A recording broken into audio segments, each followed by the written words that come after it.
Olá, eu me chamo Jennifer e eu estou criando esse canal com o intuito de ajudar outras mulheres a enxergarem a força que existe dentro delas, colocadas por Deus para superar situações, circunstâncias adversas, aflições, momentos difíceis que a gente passa nessa vida. Quem sou eu, né? Mas eu tenho uma história de superação que eu quero muito compartilhar com vocês aqui. E nessa minha história de superação tem muita fé envolvida, muito amor a Deus, e é nele que eu acredito que ele que me fortaleceu para que eu superasse todas as circunstâncias adversas que eu vivi.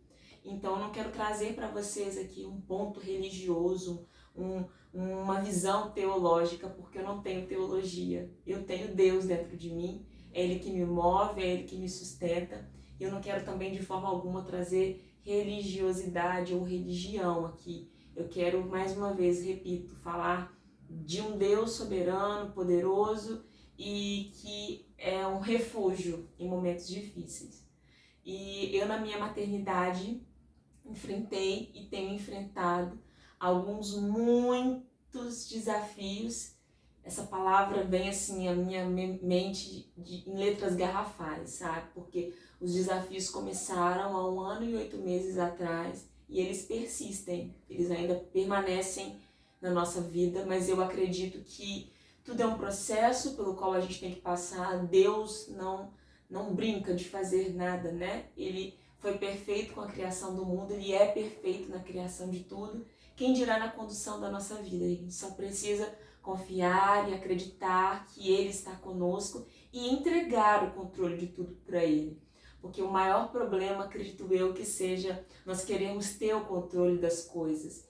E eu acredito também, eu admito e reconheço que algumas circunstâncias, alguns problemas, alguns desafios que eu particularmente vivi na minha maternidade, tenho vivido, podem sim ser devido ao fato de eu sempre ter sido uma pessoa muito perfeccionista, um pouco controladora, e Deus vem e mostra pra gente que a gente não sabe de nada, que a gente não cria nada, que a gente não impõe prazos para nada, que a gente precisa tão somente confiar e acreditar no tempo dele, no limite dele, na bondade dele, no amor dele.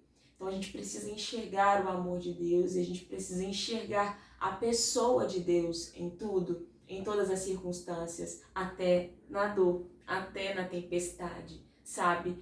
Eu lembro de um trecho bíblico, daquela passagem na Bíblia em que Jesus está dormindo, né, na proa do barco, e aí vem uma tempestade, os discípulos se desesperam, se apavoram, e às vezes a gente passa por esses momentos também na nossa vida, né? A gente passa por tempestades, por momentos difíceis, e a gente muitas das vezes vai até Jesus. Jesus, o Senhor não está vendo que a gente está perecendo? Claro que Ele está vendo. Ele nos criou.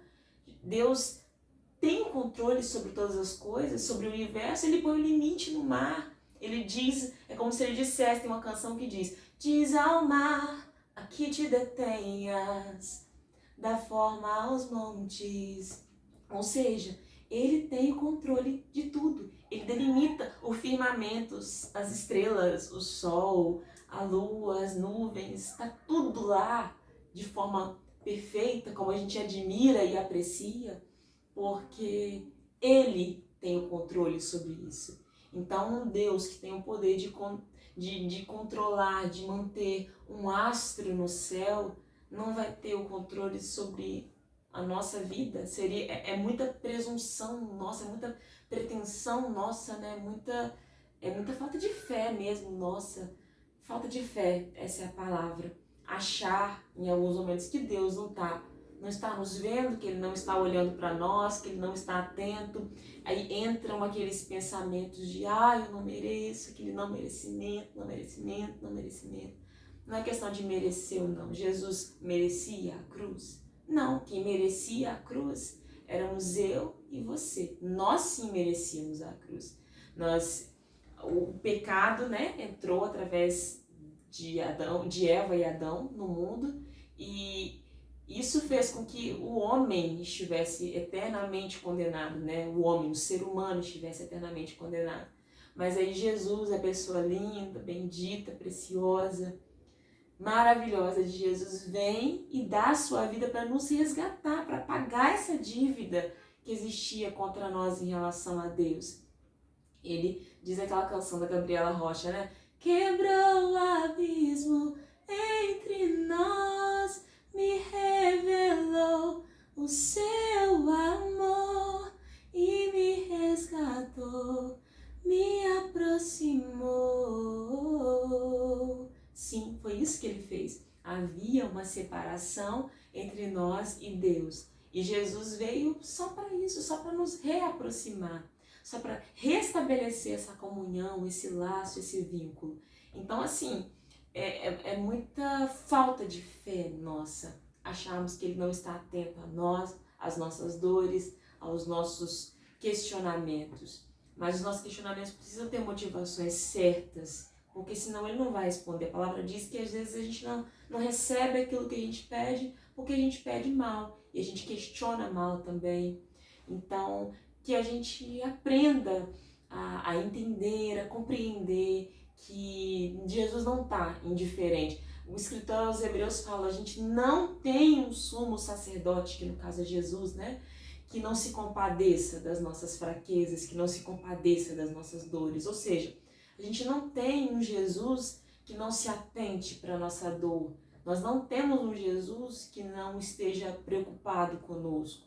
Nós não temos um Jesus que está isolado, que está num alto e sublime trono à destra de Deus poderoso, sem se compadecer de nós. Não, a gente tem um que se compadece das nossas fraquezas, que enxerga as nossas dores, que olha e fala, Pai, olha como Ele está. Mas às vezes alguns processos a gente precisa vivenciar para se apegar mais a Ele, para aumentar a nossa fé, para impactar uma vida, 2, 10 mil, 1 milhão de vidas, uma geração, quem sabe.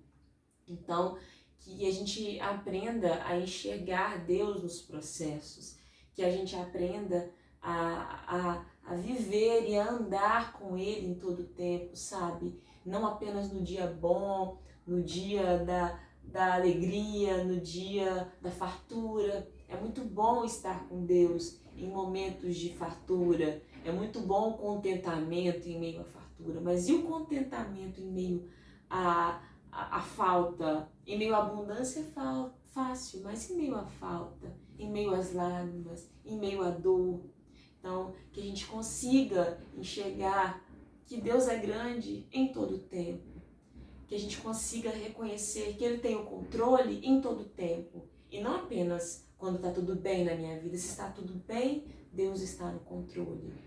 Agora, se está tudo mal, Ele não está. Às vezes está tudo mal porque eu e você estamos no controle. Entendeu?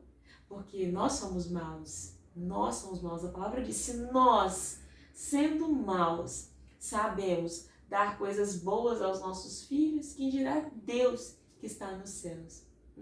Forte isso, né? Então, se a nossa natureza é má e nosso coração, nossa humanidade tende ao que é mal, às vezes as coisas estão ruins porque nós queremos estar no controle, nós queremos assumir um controle que, na verdade, deveria estar na mão daquele que nos conhece, daquele que conhece o nosso futuro, daquele que vê o que nós não vemos, que enxerga além, onde nós não podemos contemplar.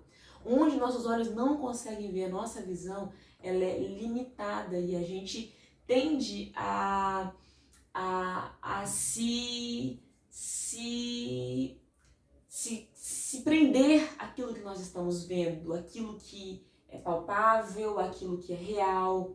Mas o mundo espiritual não é assim, não. O nome já diz, espiritual, não é por vista, é por fé, é por acreditar, é por se apegar a alguém que pode. Eu não posso, você não pode, mas Ele pode, o nosso Pai pode, aquele que nos criou pode, Ele nos conhece antes mesmo de nascermos. Então, enquanto a nossa humanidade está limitada aqui, nosso lado humano está limitado ao que a gente pode ver, fazer, pegar, apalpar. Não, Deus não trabalha assim. Ele trabalha com aquilo que não é substancial ainda, aquilo que não existe ainda, aquilo que não é matéria ainda. Então ele é o Deus do impossível, o Deus do sobrenatural, o Deus que entra com a cura quando o médico decretou a doença, quando o médico decretou a morte, ele entra com a vida. É esse Deus que servimos. Tem um trecho aqui em 2 Coríntios, capítulo 4, versículo 16 ao 18. Por isso não desanimamos, pelo contrário, mesmo que o nosso homem exterior se corrompa, contudo, o nosso homem interior se renova de dia em dia, porque a nossa leve e momentânea tribulação produz para nós eterno peso de glória acima de toda comparação, não atentando nós nas coisas que se veem, mas nas que não se veem, porque as coisas que vemos são temporais e as que não vemos são eternas. Aquilo que o nosso olho não viu, aquilo que o nosso ouvido não ouviu, aquilo que ainda não chegou no nosso coração, é o que Deus tem preparado para nós. Nós, eu digo aqueles que amam ao Senhor, porque é isso que a palavra diz. Nós precisamos amá-lo. Jesus diz em João, aquele que tem os meus mandamentos e os guarda, esse é o que me ama. E aquele que me amar será amado do meu Pai, e eu também o amarei e me manifestarei a ele, me revelarei a ele. Então o que falta a nós é nos apegarmos. Quais são os mandamentos? São as palavras que estão aqui, que não são pesadas. Os mandamentos de Jesus, a palavra de Jesus, as ordenanças de Jesus para nós não são pesadas. O que são pesadas são, às vezes, as doutrinas religiosas, né? Mas aí é um outro parâmetro que não vou entrar. Quero falar para você que o que está aqui é leve. Então, Jesus está falando para nós que nós precisamos nos atentar àquilo que é eterno, colocar os nossos olhos naquilo que os nossos olhos não podem ver. Então é pela fé. Como que você coloca o seu coração naquilo que você não está vendo? Apenas pela fé. Porque se nós não vemos, às vezes nós não cremos. Mas Jesus está querendo que a gente creia para que a gente veja. E eu falo isso com vocês. Em primeiro lugar, Deus fala comigo. Porque em muitos momentos eu questiono muito ao Senhor. Tanto que o que eu mais lutei para criar esse canal aqui no YouTube foi com essa questão de, meu Deus, eu sou tão falha, eu sou tão pequena, eu sou tão limitada, eu não me sinto preparada, eu não sei falar. Mas aí a gente lembra da história de Moisés, a gente lembra de Jeremias com o Senhor. Então, assim, Deus, né, faz o que Ele quer, da forma que Ele quer, e eu quero apenas ser um canal de Deus para falar a sua vida aqui. Nós precisamos andar não por vista, mas por fé. Precisamos nos apegar àquele que tudo pode. Precisamos nos agarrar com toda a nossa força no Criador, naquele que é o autor da nossa vida, naquele que consuma, que sela a nossa fé. Porque de nós mesmos nós não temos nada, não somos nada, não temos nem fé. Até o desejo de adorar a Ele vem dele, Ele coloca esse desejo em nós, nós somos verdadeiramente pó, mas Ele nos ama, ainda assim, Ele não olha para a limitação do nosso ser, Ele não olha para quantas vezes nós questionamos a Ele, não, Ele não olha isso, Ele apenas está insistentemente todos os dias nos dizendo, eu te amo, eu acredito em você, eu aposto em você, acredite em mim. Se eu acredito em você, se eu acreditei em você, olha Jesus, se eu acreditei em você, me entregando por você há mais de 2000 anos, o que te falta? O que te custa para acreditar em mim, para confiar em mim, para saber que eu estou nesse barco com você e que eu não vou te deixar? Não me deixa, porque eu não vou te deixar. É o que Jesus está falando para mim e para você. E que a gente possa refletir nisso. Um beijo no coração e até o próximo vídeo.